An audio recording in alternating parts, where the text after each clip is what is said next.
Hello everyone, let's talk Maskandi lyrics. I want to talk about Ufeza.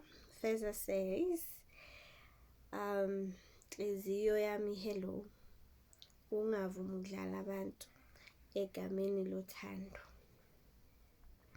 Guys, loving someone should not be permission for them to mistreat you.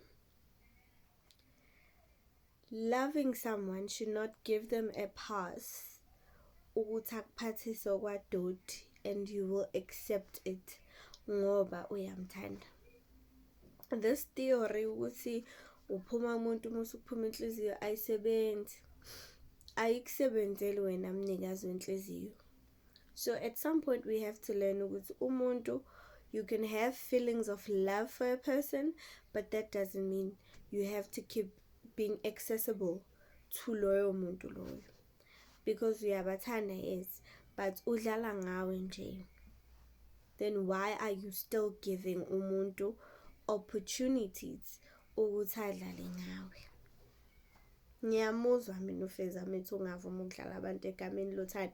You can't keep being victimized by a person ngoba wena uyamthanda.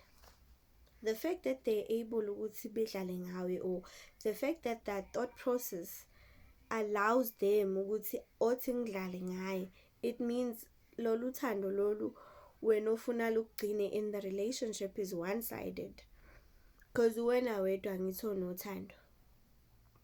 So if lolu thando lolu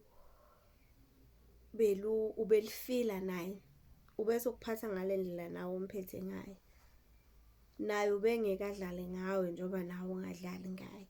Don't allow people ukuthi, don't be the one giving people permissions. Don't be the one ondlalela abantu indlela yokuthi bekwenza isilima just because wena uzizwa unothando for them. You can't pave indlela for someone ukuthi adlale ngawe ngoba nakho wena uthi unothando, uzodela mase kudela inhliziyo nje udodwento inhliziyo.